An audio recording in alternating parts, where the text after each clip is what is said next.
Yeah, I'm ready. Okay, you guys ready? Okay, it's April 20th, 1995. This is the Smithsonian interview for Steve Jobs. Okay, I'd like to begin, Steve, with some background biographical information. Tell us about when you were born, where, your parents, your family, Sure. childhood memories. I was born in San Francisco, California, USA, planet Earth, on February 24th, 1955.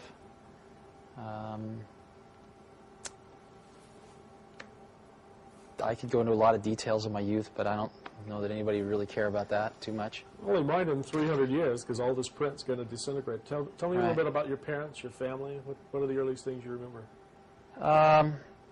55, Eisenhower was still president. Yeah, I don't remember him, but I do remember growing up in the, sort of the very late 50s, early 60s. It was a very interesting time in the United States of America. America was sort of at its pinnacle of post-World War II prosperity, I think, and everything had been fairly straight and narrow, from haircuts to culture in every way, and it was just starting to kind of broaden into the 60s where things were going to start expanding out in new directions. But it hadn't quite gone that way, and everything was still very successful, very young. America was seen very, very young and naive in many ways to me, from my memories of that time.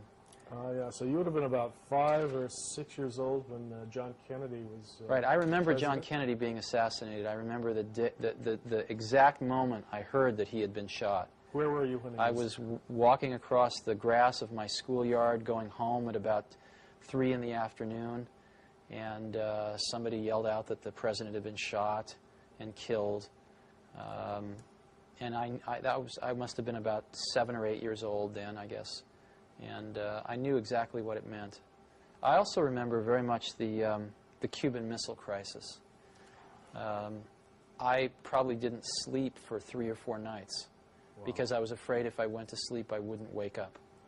And I absolutely, even at, I guess I was about 6, 7 years old. Yeah. Again, I understood exactly what was going on. I think everybody did. And it was really a terror that I will never forget in my life, and probably has never really left. And I think that everyone felt it at that time. Oh, yeah. Those of us who were older, I remember being in high school and making plans of where we'd meet if the country was devastated. It was a strange, strange time. One of the things we're trying to get a handle on is sort of passion and power, and early things that you were passionate about, that you were really interested in, that you think. Well, I was very lucky. I had a father named Paul who was a pretty remarkable man. He'd never graduated from high school. He joined the Coast Guard in World War II and ferried troops around the world for General Patton, I guess. And I think he was always getting into trouble and getting busted down to what's private, I think, is the lowest, right? Yeah. But he was a machinist by trade, and worked very hard, and was kind of a genius with his hands. And he had a workbench out in the garage where, when I was about 5 or 6, he sectioned off a little piece of it and said, "Steve, this is your workbench now." And he gave me some of his smaller tools, showed me how to use a hammer and a saw and how to build things. And it really was very good for me. He spent a lot of time with me teaching me how to build things, take things apart, put things back together. And one of the things that he touched upon was electronics. He did not have a deep understanding of electronics himself, but he'd encountered electronics a lot in automobiles and other things that he would fix. So he showed me the rudiments of electronics, and I got very interested in that. And then I grew up in Silicon Valley. My parents moved from San Francisco to Mountain View when I was 5. My dad had gotten transferred. And that was right in the heart of Silicon Valley. So there were engineers kind of all around. And Silicon Valley at that time was still orchards for the most part. I mean, it was apricot orchards and prune orchards. And it was really paradise. I remember there not being... I remember almost every day the air being crystal clear, where you could see from one end of the valley to the other. And this was when you were 6, 7, Yeah. 8 years old at Right, this time. exactly. And it was really the most wonderful place in the world to grow up. And there was a man that moved in down the street, maybe about 6 or 7 houses down the block, who was new in the neighborhood with his wife. And it turned out he was an engineer at Hewlett-Packard, and he was a ham radio operator and really into electronics. And what he did to get to know the kids on the block was a rather strange thing. He put out a carbon microphone and a battery and a speaker on his driveway where you could talk into the microphone and your voice would get amplified on the speaker. It's kind of a strange thing to do when you move into a neighborhood, but that's what he did. This is great. And I, of course, started messing around with this, and I'd always been taught that you needed an amplifier to amplify the voice of a microphone for it to come out of a speaker. Oh, yeah. My father had taught me that, so I went home and proudly announced to my father that he was all wrong and that this man up the block was amplifying voice with just a battery. My father told me I didn't know what I was talking about. We got into a very large argument about this, so I dragged him down and showed him this, and he himself was a little befuddled.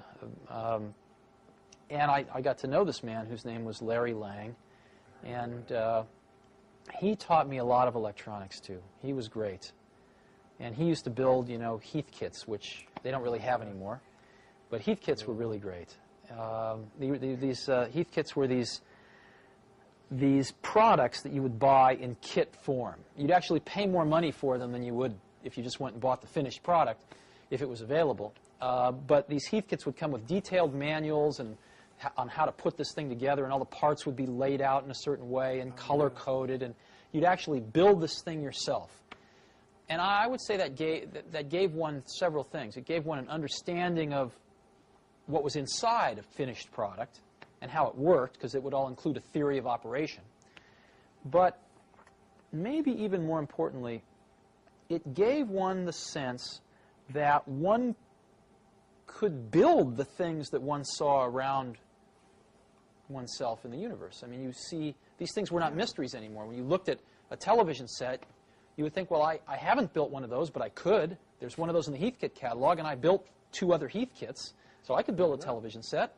I could build, you know, things became much more clear that they were the results of human creation, not these magical things that just appeared in one's environment and one had no knowledge of their interiors.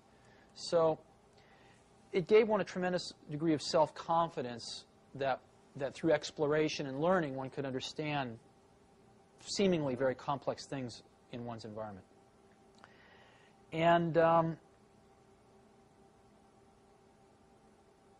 so, you know, that was my childhood was very fortunate in that way. Yeah, I had a rough time in school. It sounds like you were really lucky to have your dad as both a sort of a mentor and a hero. And I was going to ask you about school. What was the formal side of your education like? Good, bad, school was pretty hard for me at the beginning. My mother had taught me how to read before I got to school, and so when I got there, I really just wanted to do 2 things. I wanted to read books, because I loved reading books, and I wanted to go outside and chase butterflies and do all the things that, you know, 5-year-olds like to do. And I encountered authority of a different kind than I'd ever encountered before, and I did not like it. And they almost got me. They came this close to really beating any curiosity out of me. By the time I was in 3rd grade, I'd had a good buddy of mine, Rick Ferrantino, and the only way we had fun was to create mischief. And we used to do things like, I remember one time we traded everybody. There was a big bike rack where everybody put their bikes, maybe 100 bikes in this bike rack, and we traded everybody our lock combinations for theirs on an individual basis, and then went out one day and put everybody's lock in everybody else's bike, and it took until about 10 o'clock that night to get all the bikes unsorted and stuff like that. We'd set off explosives in teachers' desks and stuff, and it was pretty serious. We got kicked out of school a lot. In 4th grade, I encountered one of the other saints in my life, which was they discovered they were going to put me and this guy, Rick Ferrantino, into the same 4th grade class, and the principal said at the last minute, no, bad idea, separate them. So this teacher, Mrs. Hill, said, I'll take one of them, and she taught the advanced 4th grade class, and thank God I was the random one that got put in her class. And she watched me for about 2 weeks, and she then approached me. She said, Stephen, I'll tell you what, I'll make you a deal. I have this math workbook, and if you take it home and finish it on your own without any help, and you bring it back to me, if you get it 80% right, I will give you $5 and one of these really big suckers. She bought it. She held it out in front of me, one of these giant things. And I looked at her like, are you crazy, lady? You know, nobody's ever done this before. And, of course, I did it. And she basically bribed me back into learning with candy and money. And what was really remarkable was that, you know, before very long I had such a respect for her that I sort of reignited my desire to learn. And she was remarkable. She got me kits for making cameras. You know, I ground my own lens and made a camera, and it was really quite wonderful. And I think I probably learned more academically that 1 year than I've ever learned in my life. And it created problems, though, because when I got out of 4th grade, they tested me and they decided to put me in high school. And my parents said no, thank God. They said he can skip 1 grade, but that's all. But not to high school. But not to high school. No way, no how. Oh, that's good. And I found skipping 1 grade, you know, to be very troublesome in many ways. That was plenty enough. And but it did create some problems. I'm going to get myself a little out of order here, but this seems like such a good place to talk about it.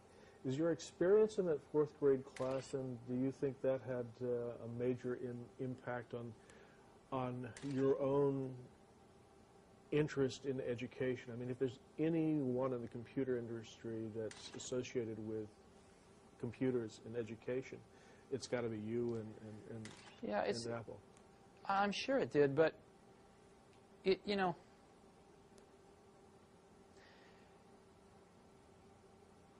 I'm a very big believer in equal opportunity as opposed to equal outcome. I don't believe in equal outcome because, unfortunately, life's not like that, and it'd be a pretty boring place if it was.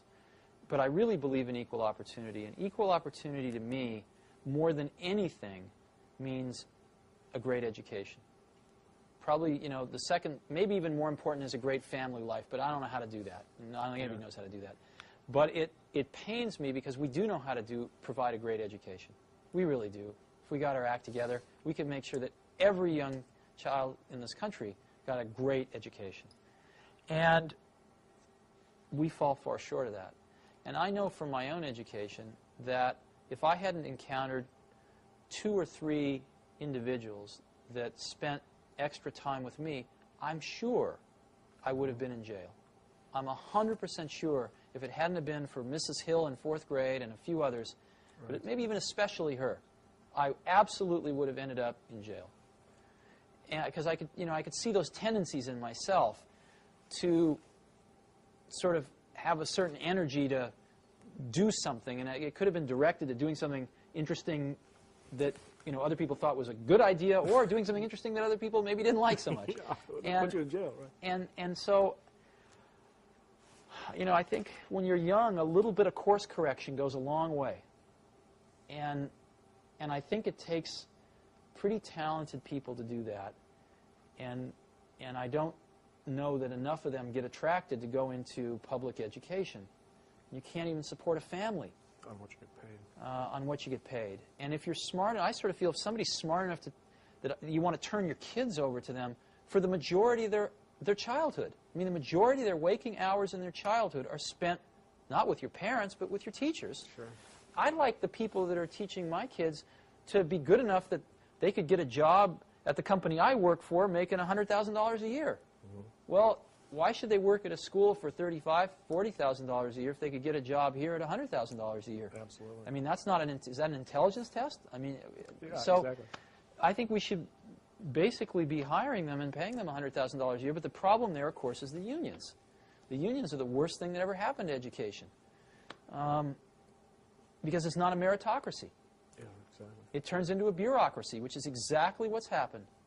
And teachers can't teach, and administrators run the place, and nobody can be fired. It's terrible.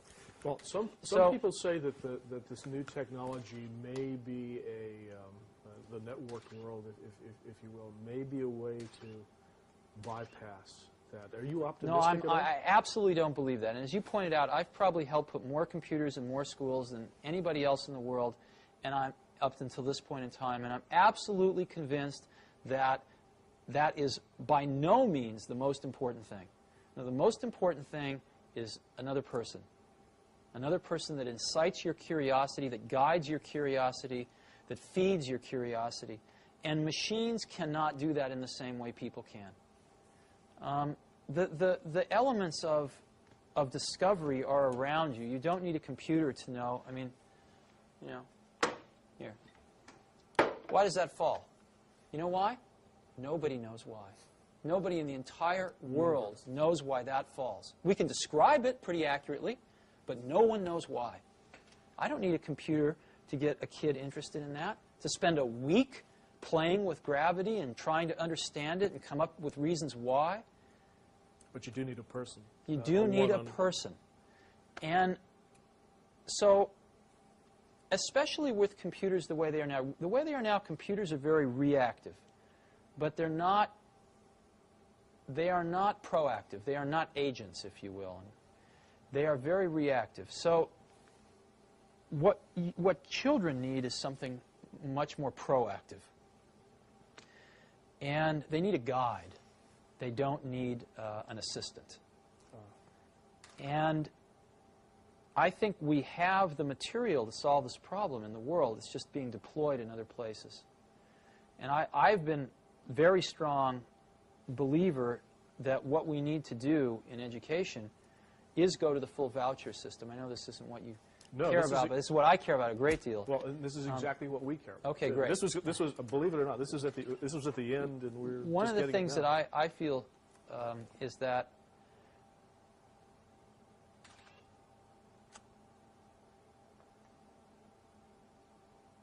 right now, you know, if you ask who are the customers of education, the customers of education are the society at large, employers that hire people, right, things like that. But ultimately, I think the customers are the parents, not even the students, but the parents. And the problem that we have in this country is that the customers went away. The customers stopped paying attention to their schools for the most part. And gave their kids to the... Well, what happened was that mothers started working. And they didn't have time to spend at PTA meetings and watching their kids' school. Schools became much more institutionalized. And parents spent less and less and less time involved in their kids' education. And what happens when a customer goes away and a monopoly gets control, which is what's happened in our country, is that the service level almost always goes down. I remember seeing a bumper sticker when the telephone company was all one, AT&T, the Bell system. I remember seeing a bumper sticker with the Bell logo on it, and it said, "We don't care. We don't have to." You know? And that's what a monopoly is. Sure. That's what IBM was in their day, and that's certainly what the public school system is. They don't have to care. Now, it turns out, let's go through some economics. The most expensive thing most people buy in their lives is a house. Second most expensive thing is a car, usually. And a car costs, average car is approximately about $20,000 now, $16,000, $20,000. And an average car lasts about, what, 8 years? Right? You buy another one. Yeah. So approximately, you know, $2,000 a year, right, for an 8-year commitment. Well, your child goes to school, right? Approximately 8 years in K through 8, right? Right. You don't like to switch schools. It's about an 8-year commitment. What does the state of California spend per pupil per year? I have no idea. In a public school? I have no idea. What they spend per year per pupil is about $4,400. Wow. Okay? Over twice as much as a car. Now, it turns out that when you go to buy a car, you have a lot of information available to you to make a choice, and you have a lot of choices.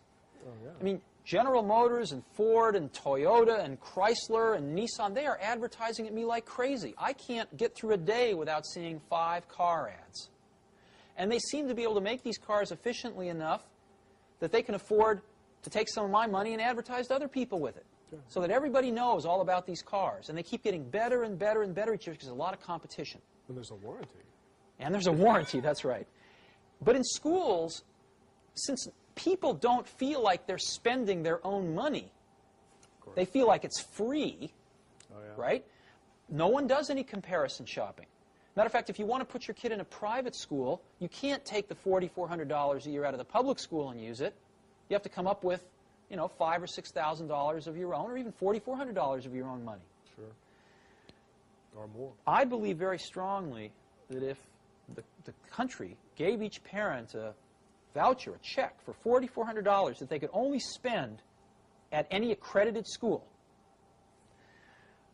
that several things would happen. Number one, schools would start marketing themselves like crazy to parents to get students. Secondly, I think you see a lot of new schools starting. I've suggested as an example, if you go to Stanford Business School, they have a public policy track. They could start a school administrator track. So you could get a bunch of people coming out of college, tying up with somebody who just got out of business school. They could be starting their own schools. Sure. You could have 25-year-old kids out of college, very idealistic, full of energy. Instead of starting a Silicon Valley company, they'd start a school. And I believe they would do far better than many of our public school teachers do. The third thing you'd see is I believe that you would see the quality of schools, again, just like in a competitive market, start to rise. Some schools would go broke. A lot of the public schools would go broke.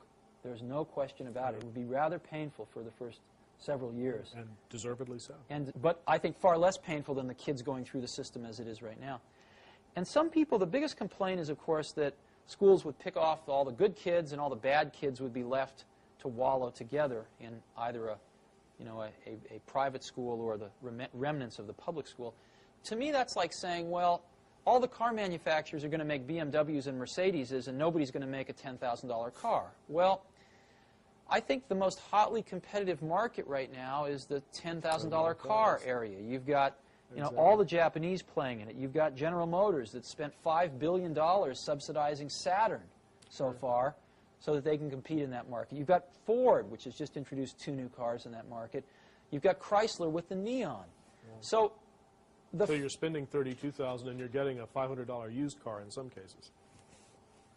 The market competition model seems to indicate that where there is a need, there is a lot of providers willing to tailor their products to fit that need, and a lot of competition which keeps forcing them to get better and better.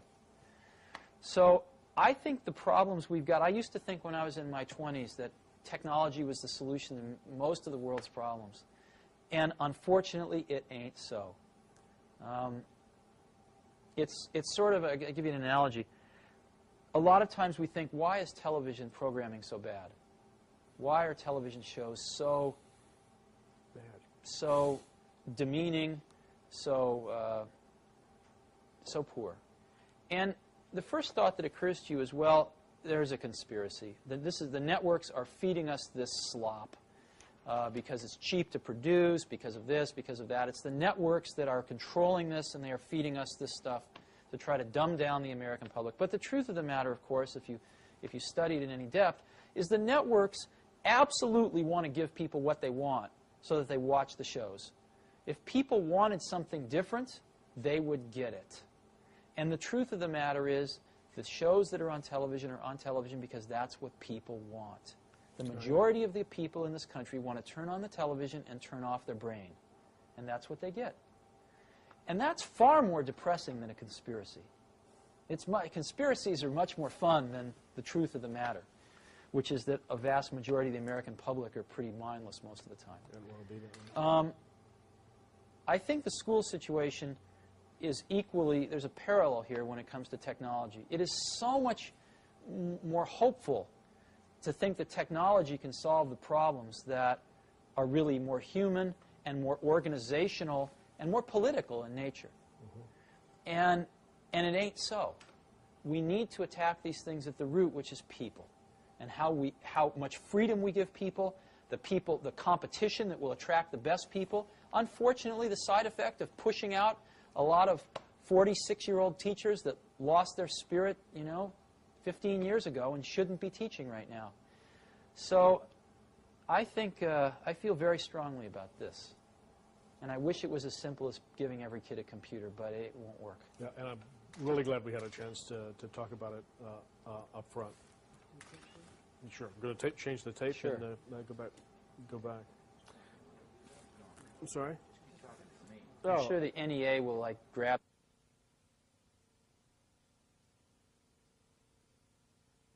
I wanted to make sure that we got covered.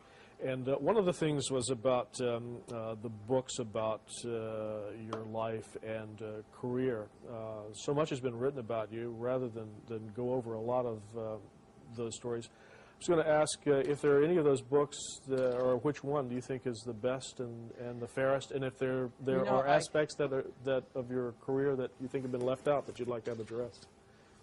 I have to tell you truly, I'm pretty ignorant about that because I haven't read any of them. Oh, I skimmed one time, and the first page, I skimmed one, maybe read about 10% of it, and I read the first page of another, and it got my birthday wrong by a year. And I thought, well, if they can't even get this right, then this is probably not worth reading. The one that I skimmed, I don't remember which one it was, but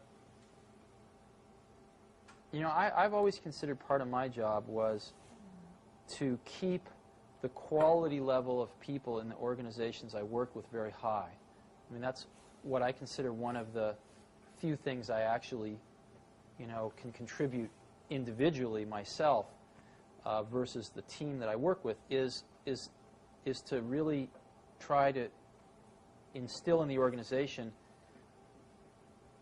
the goal of having only A players. Because in the field that I'm in, like in a lot of fields, the difference between maybe the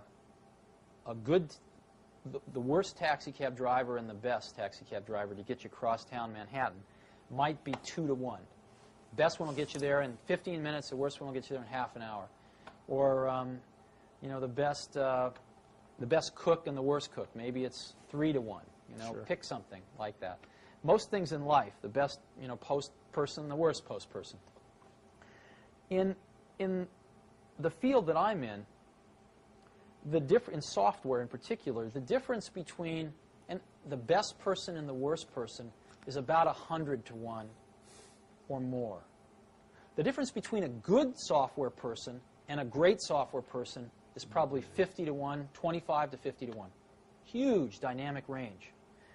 And therefore, I have found, and not just in software, but in almost everything I've done, it really pays to go after the best people in the world. It's painful.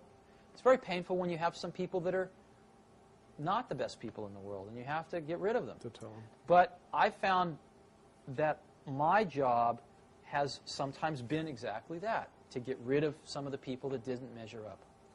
And I've always tried to do it in a humane way, but nonetheless, it has to be done, and it's not ever fun. Is that the hardest and most painful part of managing a company from your point of view? Oh, sure, of course. And so, but I've been, at times I've been pretty hard about it. And a lot of times people haven't wanted to leave, and I haven't given them any choices. So if somebody wanted to write a book about me, most of my friends would never talk to them, but they could go find, the handful of a few dozen people that I'd fired in my life that hated my guts.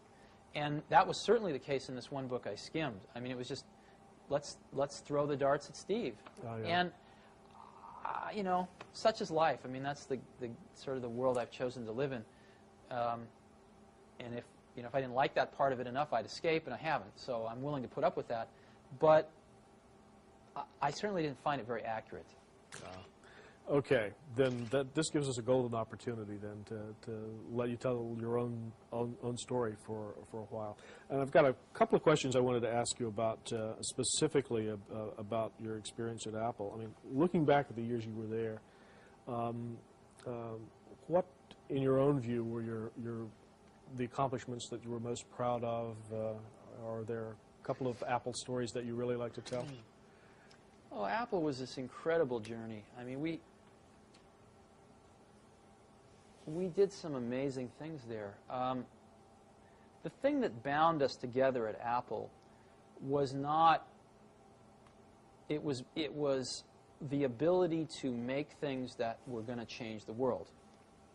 That was very important to all of us. And we were all pretty young. The average age of the company was, you know, mid to late 20s. And we were, you know, hardly anybody had families, certainly at the beginning, and we all worked like maniacs. And the greatest joy was that we felt we were fashioning sort of collective works of art, much like, you know, 20th century physics or anything that was, you know, something important that would last, that a lot of people contributed to. And we could actually then, after, you know, very few people could engineer these things, but then they could give them to more people who could, as an example, build an automated factory to build them, and then they could give them to even more people who could use them. And the amplification factor was very large. I mean, in doing the Macintosh as an example, there were a core group of less than 100 people that did the Mac, and yet Apple shipped well over 10 million of them. So, and of course, everybody's copied it. So if you look at what's really happened, it's in the, you know, hundreds of millions at this point in time. That's pretty large amplification, right? Yeah. You know, 1,000,000 to 1. And it's not often in your life that you get that opportunity to amplify your values 100 to 1, 1,000,000 to 1. And that's really what we were doing. I mean, if you look at what we did, what we tried to do was to say, computation and how it relates to people is really at its infancy here. And we are in the right place at the right time to change the course of that vector a little bit. Yeah. And what's interesting is if you change the course of a vector near its origin, you know, by the time it gets a few miles out, it's way different. And we were very cognizant of this fact, really from almost the beginning at Apple, that we were, for some incredibly lucky reason, fortunate enough to be at the right place at the right time to do this. And so the contributions that we tried to make embodied values that were not only of technical excellence and innovation, which I think we did certainly our share of, but innovation in a more humanistic way. The things I'm most proud about of Apple are where those two things came together, as an example, in publishing. You know, the Macintosh basically revolutionized publishing and printing. And it was because of that typographic artistry coupled with the technical understanding and excellence to implement that electronically, those two things coming together. Things coming together where people didn't have to understand arcane computer commands to use the computer. So it was a combination of those two things that I am the most proud of. And it happened on the Apple II, and it happened on the Lisa, although there were other problems with the Lisa that caused it to be a market failure. And then it happened again big time with the Macintosh. You used an interesting word when you were describing what you were doing. You were talking about art, not engineering, That's and correct. not science. You want to talk about that for a minute? Sure. You know, I believe that the distinction between we generally use the word artist to mean visual artist of some sort. But I actually think there's really very little distinction between an artist of that type and a scientist or engineer of the highest caliber. And I've never had a distinction in my mind between those two types of people. They've just, to me, been people that pursue different paths, but basically kind of headed to the same goal, which is to express something of what they perceive to be the truth around them, so that others can see it, so that others can benefit by it. And the artistry is in the elegance of the solution, like chess playing or mathematics? No, I think the artistry is in having an insight into what one sees around them, generally putting things together in ways that no one else has, and finding a way to express that to other people who don't have that same insight so that they can get some of the advantage of that insight that makes them feel a certain way or allows them to do a certain thing. And I think that certainly a lot of the folks on the Macintosh team were capable of doing that and did exactly that. And if you study these people a little bit more, what you'll find was, in this particular time, I don't know how it will be in 200 years, but certainly in the 70s and 80s, the best people in computers would have normally been poets and writers and musicians. I mean, almost all of them were musicians. A lot of them were poets on the side. And they went into computers because it was so compelling, because it was fresh and new, and it was a new medium of expression of their creative talents. And the feelings and the passion that people put into it were completely indistinguishable from a poet or a painter. Completely indistinguishable. And I think there was a tremendous amount of, a lot of the people also were fairly shy people, or maybe fairly inward people, who put a lot of their expression about how they felt about other people or the rest of humanity in general into their work that other people would use. A lot of people put a lot of love into these products and a lot of expression of their appreciation into these things. It's hard to explain. No, it's passion in the truest sense of the word. So it's, and I don't think this is becoming less true, unfortunately. The computer industry is at a very critical juncture where those people are clearly leaving the field now. What are they doing? Well, where are they going? Hard to say. They're not being attracted by something else. They're being driven out of the computer business. And they're being driven out of the computer business because the computer business is becoming a monopoly with Microsoft. And without getting into whether Microsoft gained this position legally or not, who cares? The end product of the position is that the ability to innovate in the industry is being sucked out dry. And I think the smartest people have already seen some of the writing on the wall and are starting to exit. And I think some of the smartest young people are really bailing out, questioning whether they're going to even get in. Yeah.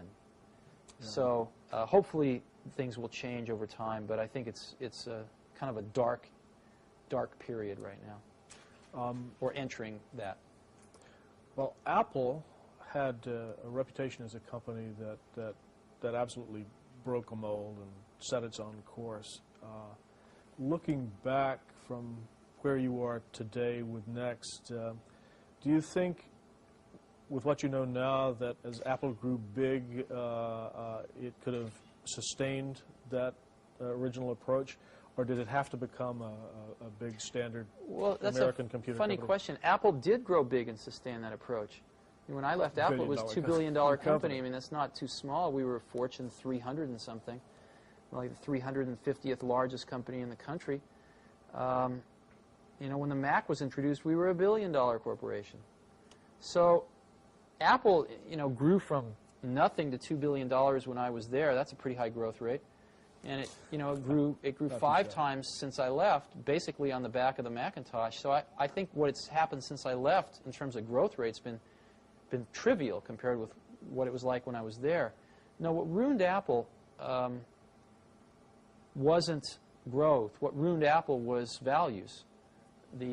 John Sculley ruined Apple, and he ruined it by bringing a set of values to the top of Apple which were corrupt, and that corrupted some of the top people that were there, drove out some of the ones that were not corruptible, and brought in more corrupt ones, and paid themselves literally, collectively, tens of millions of dollars, and cared really more about their own glory and wealth than they did about what built Apple in the first place, which was making great computers for people to use. They didn't care about that anymore. And they didn't have a clue about how to do it. And they didn't take any time to find out, because that's not what they cared about. They cared about making a lot of money. And so they had this wonderful thing that a lot of very brilliant people made called the Macintosh, and they got very greedy. And instead of following the original trajectory of the original vision, which was to make this thing an appliance and get this out there to as many people as possible, they went for profits, and they made outlandish profits for about 4 years. One of the most profitable companies in America for 4 years. And what that cost them was their future. Because what they should have been doing is making rational profits and going for market share, which is what we'd always tried to do. And Macintosh would have had a 33% market share right now, maybe even higher. Maybe it would have been Microsoft, but we'll never know. And now it's got a single-digit market share and falling. And there's no way to ever get that moment in time back. And the Macintosh will die in another few years. And it's really sad. And the problem is that the recipe for how to create the next Macintosh, no one at Apple has a clue.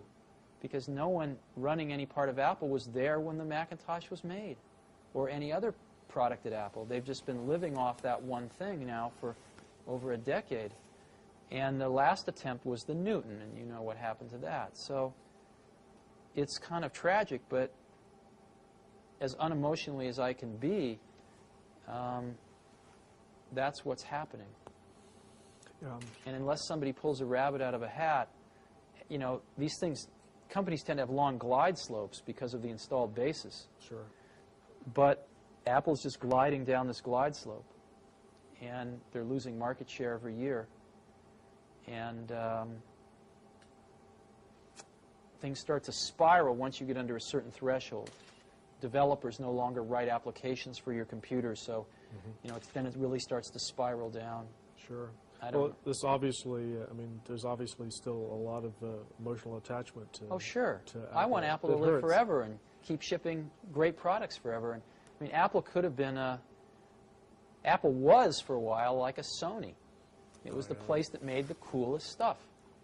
Is there a user of Apple or oh, sure. or a story that you could tell that in your mind exemplifies what the company stood for and its values at its best? Sort of a, you know, what customers were using the Apple products when you were there? There were two kinds of customers. I mean, basically, Apple was sort of, there was the educational aspects of Apple, and then there was sort of the non-educational. On the non-educational side, you know, Apple was two things. One, it was the first lifestyle computers. I mean, Macintosh was the first lifestyle computer. But secondly, it's hard to remember how bad it was, you know, in early 80s, with IBM taking over the world with the PC, with DOS out there. It was far worse than the Apple II. And they tried to copy the Apple II, and they'd done a pretty bad job. And you needed to know a lot. And so things were kind of slipping backwards. And Macintosh was, you saw the 1984 commercial. Oh, yeah. I hope you have that in your archives. You know, Macintosh was basically this relatively small company, you know, in Cupertino, California, taking on the Goliath, IBM, and saying, wait a minute, your way is wrong. This is not the way we want computers to go. This is not the legacy we want to leave. This is not what we want our kids to be learning. This is wrong, and we are going to show you the right way to do it. And here it is. It's called Macintosh, and this is so much better that it's going to beat you. And we are going to do it. Oh, yeah. And that's what Apple stood for, was that. And that was one of the things. The other thing was, you can go a little further back in time, and you know, Apple IIs, one of the things that built Apple was schools buying Apple IIs. But even so, there was, I think, only about 10% of the schools that had a computer, even one computer in them, in 1979, I think it was.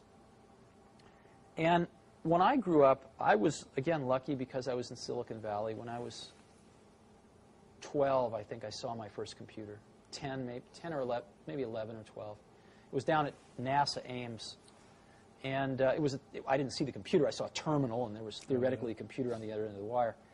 And I fell in love with it. And I saw my first desktop computer at Hewlett-Packard, which was one of their, it was called the 9100A. It was the first desktop computer in the world. It ran BASIC and APL, I think.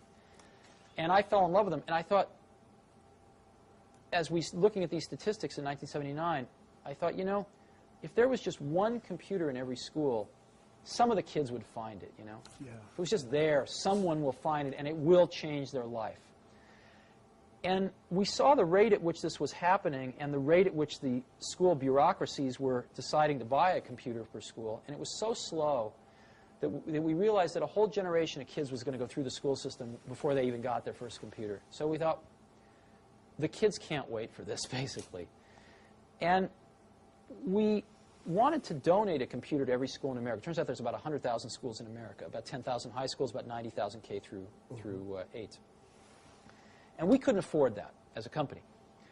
So we studied the law, and it turned out that there was a law already on the books, in a national law, that said if you donate a piece of scientific instrumentation or computer to a university for educational and research purposes, you can take an extra tax deduction for that. That basically means you don't make any money, you lose some, but you don't lose too much. You lose about 10%. And we thought if we could apply that law, if we could enhance that law a little bit to extend it down to K through 8 and remove the research requirements, so it just was educational, then we could give 100,000 computers away, one to each school in America, and it would cost our company $10 million. Which was a lot of money to us at that time, but it was a lot less than the $100 million it would cost us if we didn't have that. And we decided we were willing to do that. And we actually, it was the most incredible thing, one of the most incredible things I've ever done. We found our local representative, a guy named Pete Stark, over in, I think it was East Bay. And Pete and a few of us sat down and we wrote a bill.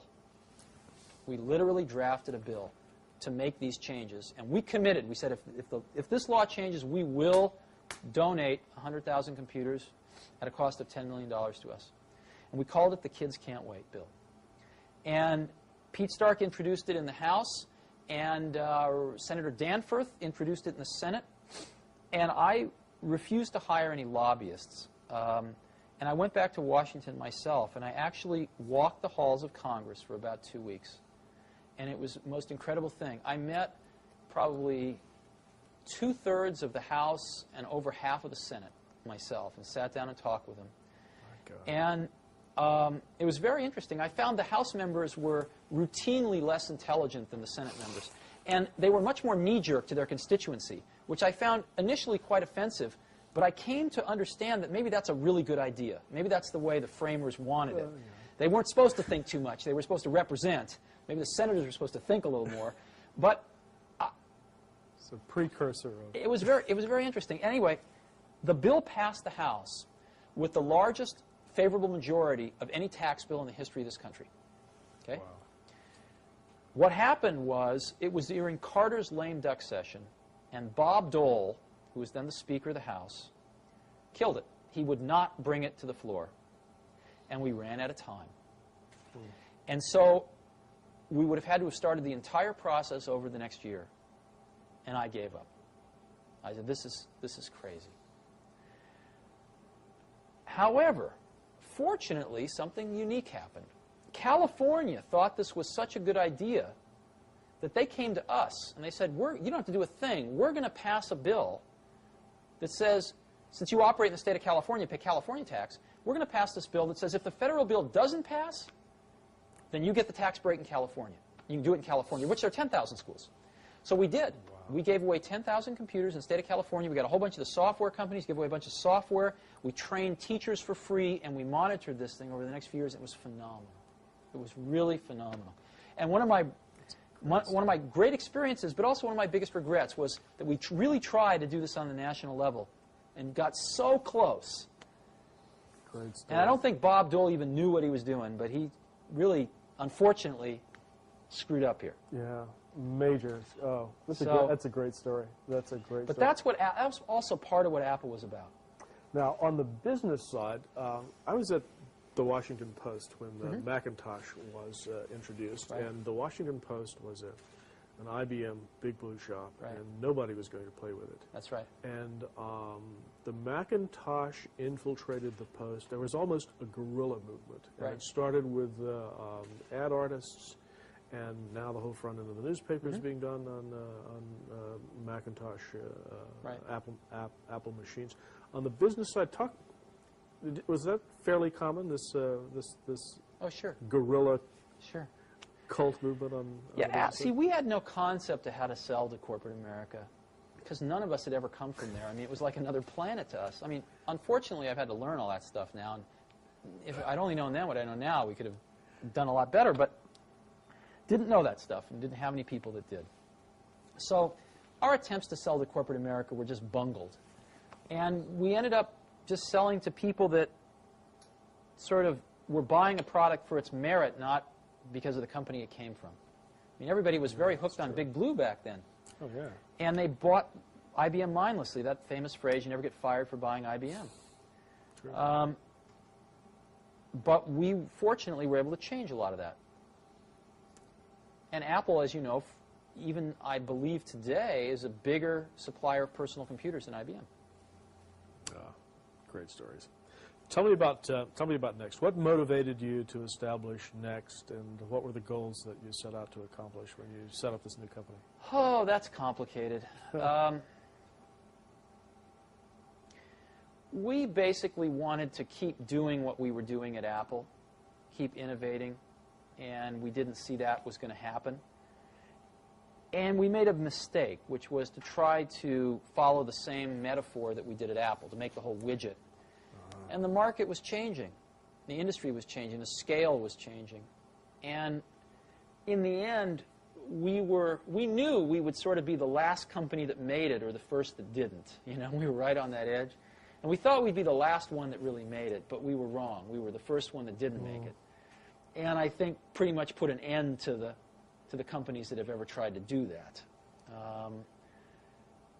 And we certainly made our fair share of mistakes, but in the end, I think we should have took a little longer and realized that the world was changing and just go on to be a software company right off the bat.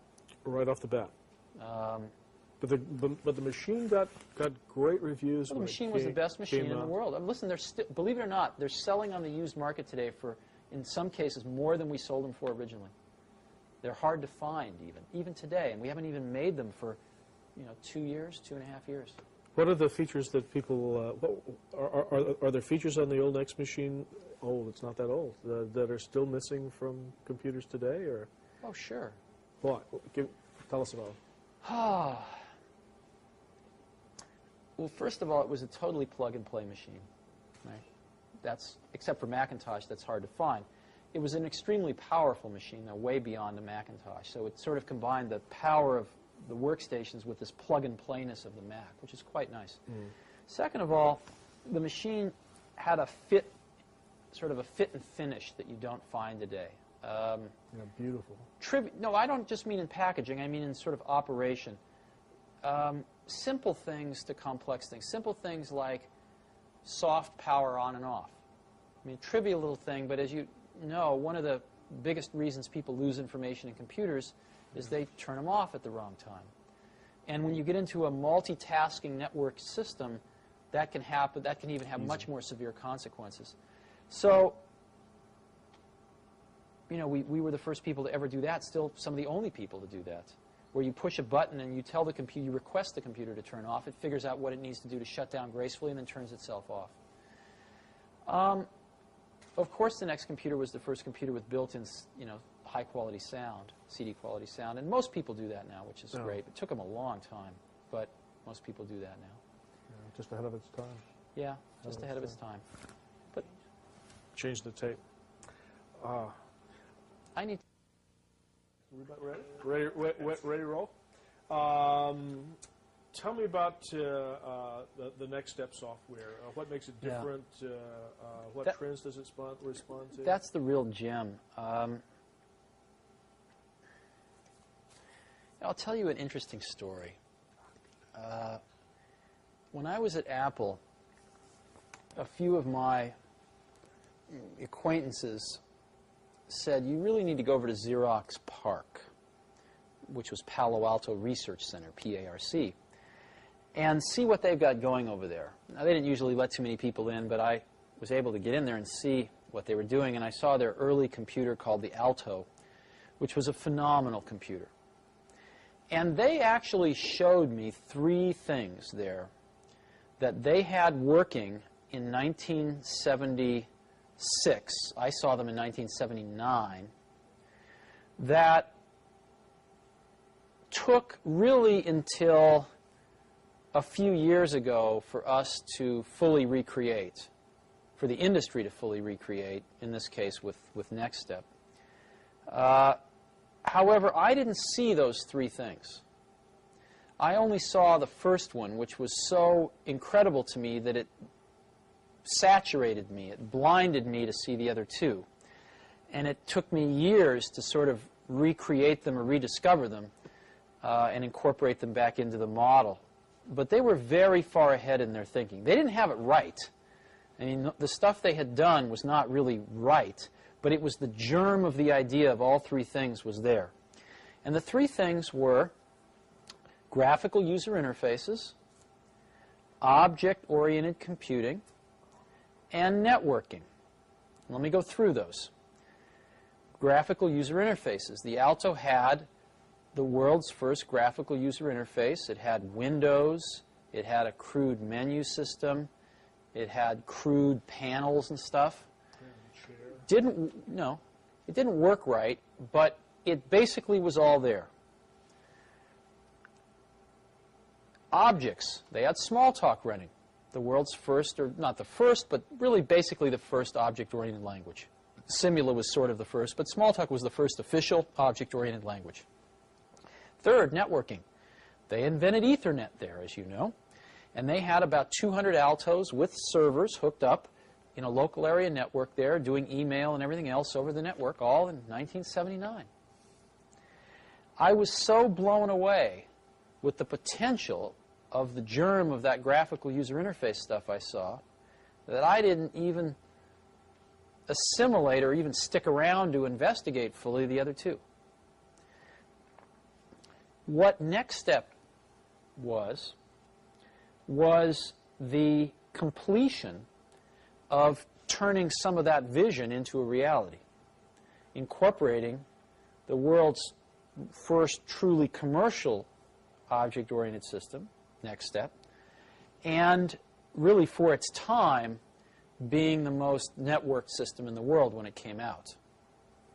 And I think the world has made a lot of progress in networking, but hasn't yet crossed the hurdle into objects. And what's happened with Next Step is it's really started to get adopted by some very large corporate customers and is now the most popular object-oriented system in the world, as objects are on the threshold of starting to move into the mainstream.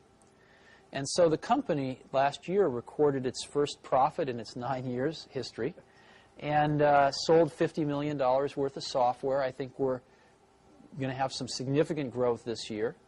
And it's fairly clear that Next can get up to being a few $100 million software company in the next 3 or 4 years and be the largest company offering objects until Microsoft comes into the market at some point in time, probably with a pretty half-baked product.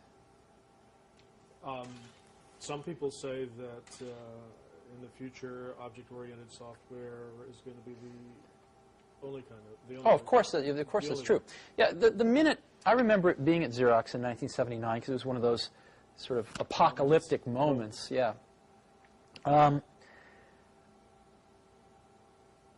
I remember within 10 minutes of seeing the graphical user interface stuff, just knowing that every computer will work this way someday. I mean, it's so obvious once you saw it. It didn't require tremendous intellect. You just looked at it. Of course, every computer is going to work this way. This is so clear. The minute you understand objects, it's exactly the same feeling. All software will be written using object-oriented technology someday. You can argue about how long it's going to take, i.e. when. You can argue about who the winners and losers are going to be, but I don't think a rational person can argue about its inevitability. Give me your thoughts on the current status and the future of the Internet and the commercial online services and how they're affecting computer development. The Internet and the World Wide Web, because they've become one thing now, are clearly the most exciting thing going on in computing today. And they're exciting for 3 or 4 reasons. Number one, ultimately computers are turning into communications devices. I mean, ultimately we're spending more and more of the cycles of the computer to not only make it easy to use, but to make it easy to communicate. And the web is the missing piece of the puzzle, which really is going to power that vision much further forward. So it's very exciting in that way. Secondly, it's very exciting because it is going to destroy vast layers of our economy. And it is going to make available a presence in the marketplace for very small companies that is equal to very large companies. Let me give you an example. A small 3-person company in Phoenix, Arizona can have a web server that looks identical, if not better, than IBM's or than the Gaps or than anybody else, any large company. And they can gain access to this electronic distribution channel for free. They don't have to build buildings. They don't have to go sign up 1,000 distributors and have people to call on them, et cetera, et cetera. In essence, direct distribution from the manufacturer to the customer via the Internet, via the web, the direct contact, direct transactions, and then distribution via UPS or Federal Express, that's going to be cheaper than going through all these middlemen or building hundreds of stores around the country. It is going to radically change the way goods and services are discovered, sold, and delivered, not only in this country, but eventually in the world. And as you know, electrons travel at the speed of light, and so it tends to bring the world much closer together in terms of providers and customers. That's very exciting. The leveling of big and small, the leveling of close, near, and distant. The third reason it's very exciting is because Microsoft doesn't own it, and I don't think they can. I think it's the one thing in the industry that Microsoft probably could never own. And I think one of the things that's essential is that the government continue to fund the Internet as a public trust, as a public facility, and remove any of these ridiculous notions of privatizing it that have been brought up. I don't think they're going to fly, thankfully.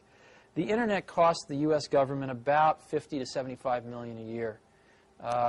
This is peanuts for what it's doing right now. And even if that cost someday escalated to, $500 million a year, which of course you could build the whole Internet each year for that from scratch if you had to. You could replace all the equipment, etc.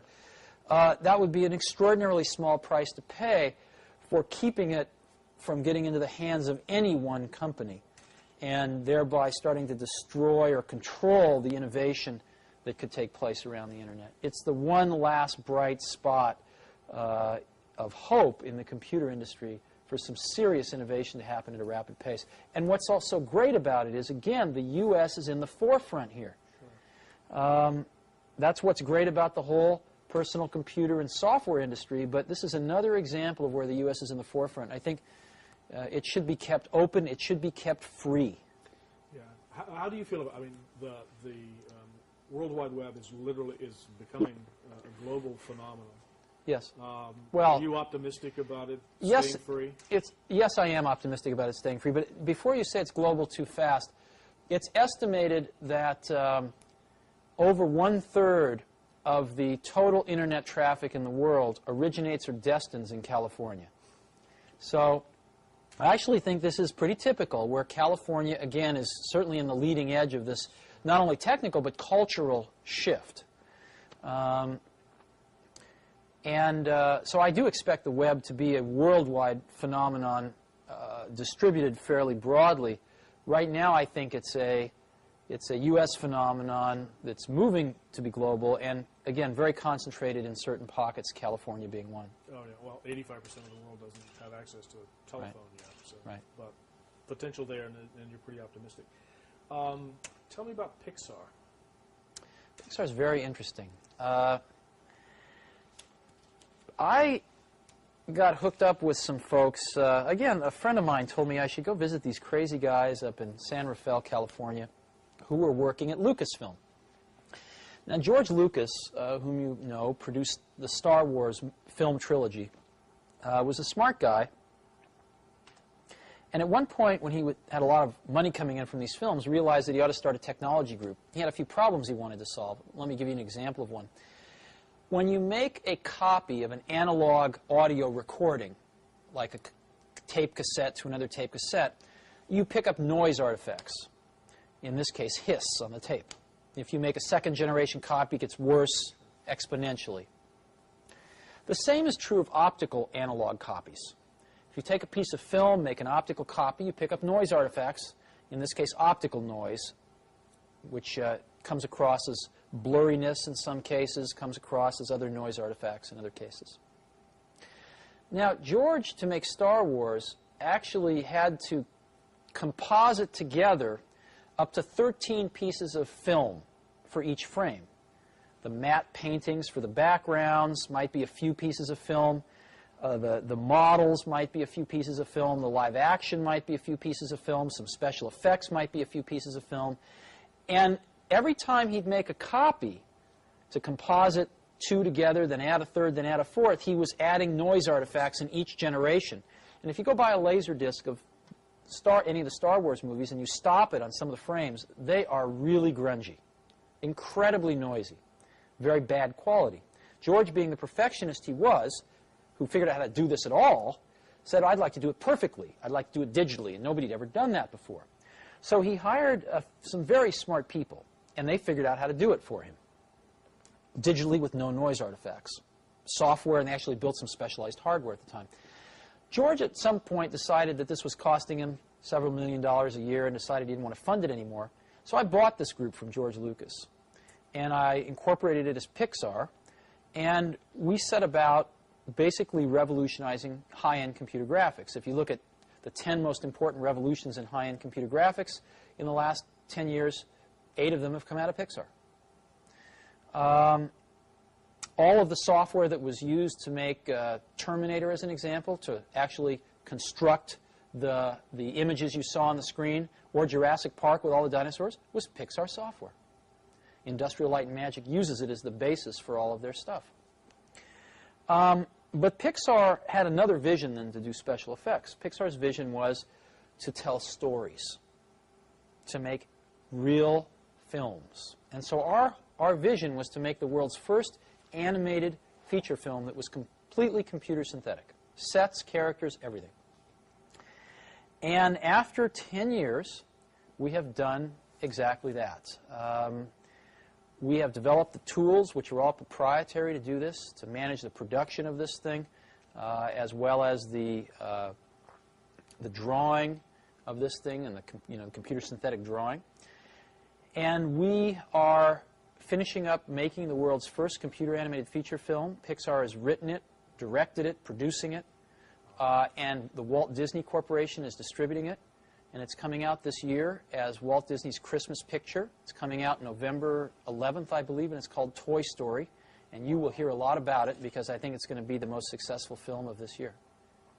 Fantastic. It's phenomenal. Tom Hanks is the main character's voice. Tim Allen is the second main character. Randy Newman's doing the music for it. And it's just phenomenal. Oh, yeah. Since this is going to be embargoed for a while, can you tell me a little bit about the story, or? Yeah, but there's no purpose. In 300 years, they'll have seen it already. So that's true. I'm losing my sense of myself. We've got a couple of more serious questions, and then I'd like to just give you a chance to say anything else that you wanted to add. Just back on Pixar again for a minute, though. There's a lot of hoopla now about sort of Hollywood and Silicon Valley converging, where they call it Sillywood, I think. Pixar really is going to be the first digital studio in the whole world, and really combines art and technology together in, again, a very wonderful way. Pixar's got, by far and away, the best computer graphics talent in the entire world, and it now has the best animation and artistic talent in the whole world to do these kinds of films. We have the second largest group of animators in the world now outside of Disney. We think the most talented in the world, working side by side with these computer scientists, the best graphics people in the world. And there's really no one else in the world that could do this. It's really phenomenal. I think we're probably close to 10 years ahead of anybody else. Sounds really exciting. Well, the question I was going to ask, and you partially answered it, was about startup companies. As I look around the facility here and in your literature, there are alliances written all over the walls. I mean, literally, Sun, Sure. Art. I mean, you're aligned with the Hewlett-Packard and Sun and Oracle and Digital and all the systems integrators. Communications companies and information technology companies are merging and becoming one. Do you think that it will ever be possible for a new major startup company to develop if they're going to focus on major applications or software ever again? Will there ever be another? Yeah, I think yes. Intellectually, sometimes one would say in despair no, but I think yes. And the reason is because it's not, technology keeps on advancing, so there are opportunities, but the thing that makes it possible is that human minds settle into fixed ways of looking at the world. And that's always been true, and it's probably always going to be true. And I think, I've always felt that death is the greatest invention of life. I'm sure that life evolved without death at first, and found that without death, life didn't work very well, because it didn't make room for the young who didn't know how the world was 50 years ago, who didn't know how the world was 20 years ago, but who saw it as it is today without any preconceptions, and saw and dreamed how it could be based on that, who were not satisfied based on the accomplishments of the last 30 years, but who were dissatisfied because the current state didn't live up to their ideals. Without death, there would be very little progress. And so one of the things that happens in organizations as well as in people is they settle into ways of looking at the world and become satisfied with those. And the world changes and keeps evolving, and new potential arises, but these people that are settled in don't see it. And that's what gives startup companies their greatest advantage, is the sedentary point of view of large companies. And in addition to that, large companies usually do not have very efficient communication paths from the people closest to some of these changes at the bottom of the company to the top of the company, which are the people making the big decisions. And so by the time, there may be people at the lower levels of these companies that see these changes coming, but by the time the word ripples up to the highest levels where they can do something about it, sometimes 10 years passes.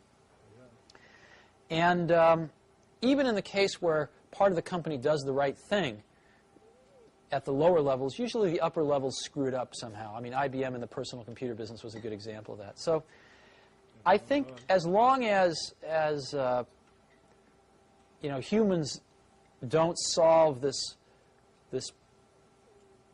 human nature trait of sort of settling in to a worldview after a while, there will always be opportunity for young companies as well as young people to innovate, as it should be. And that was going to be my closing question before I gave you a chance to just sort of free associate on your own. And that is to talk to young people who sort of look to you as a role model.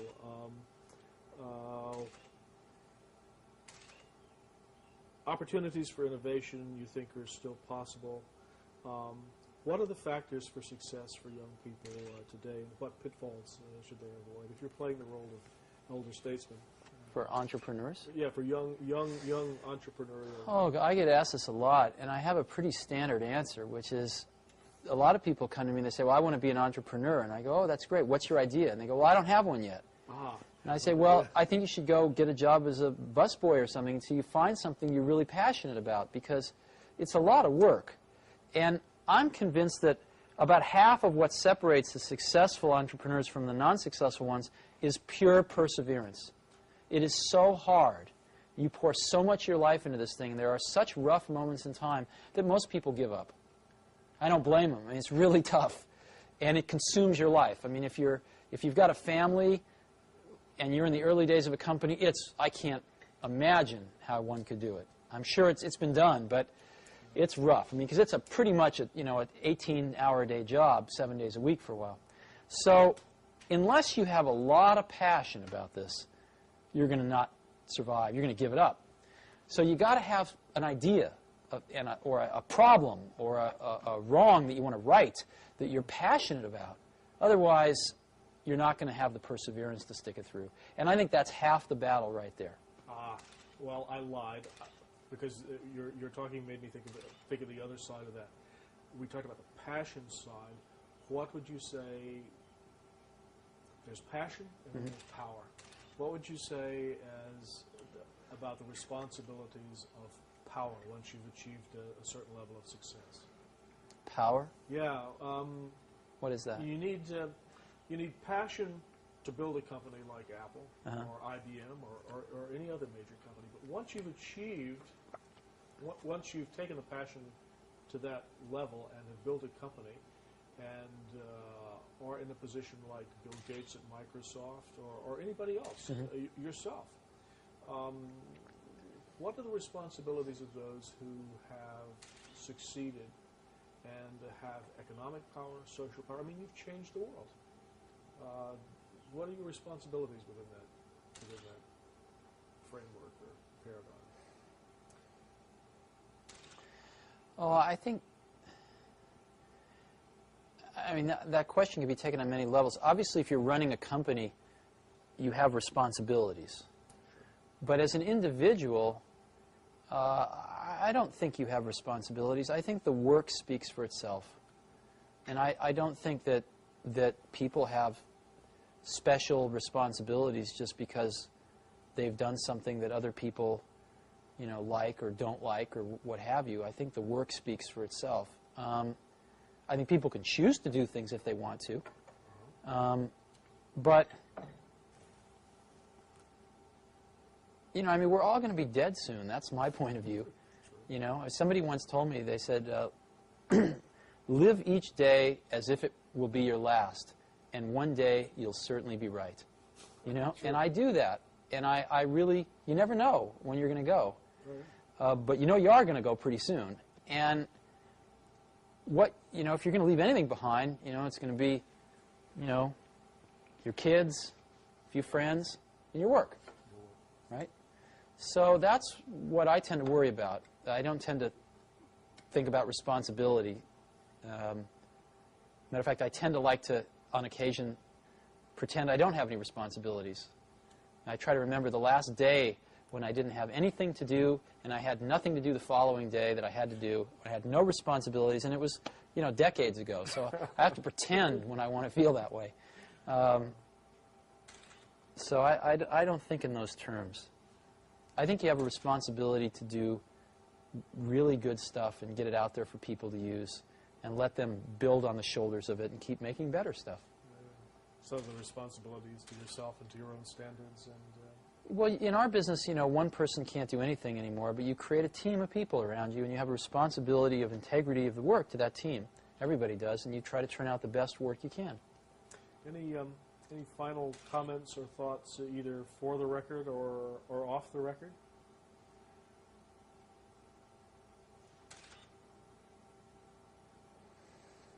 No, not really. Time frame's an interesting thing when you think about people, looking back. I do think when people look back on this in 100 years, they're going to see this as a remarkable time in history. It's incredibly, and especially this area, believe it or not. I mean, I think when you look at the innovation that's come out of this area, just this Bay Area, Silicon Valley and the whole San Francisco, Berkeley Bay Area, you've got the invention of the integrated circuit, the invention of the microprocessor, the invention of semiconductor memory, right?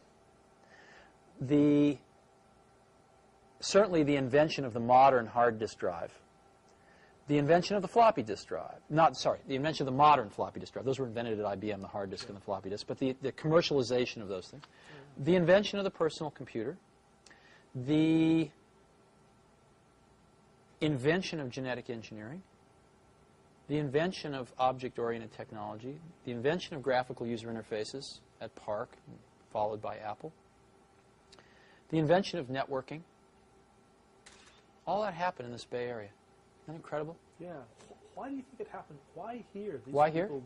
This place, this 2 or 3 reasons. This place is a remarkable place, actually. I mean, you have to go back a little bit in history.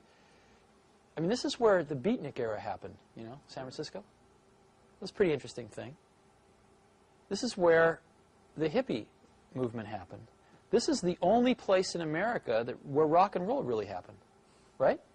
It's all the bands. I mean, most of the bands in this country, outside of Bob Dylan in the 60s, I mean, they all came out of here. Everything from Joan Baez to, Jefferson Airplane to the Grateful Dead. I mean, everything came out of here. Janis Joplin, Jimi Hendrix. Everybody. Why is that? That's a little strange when you think about it.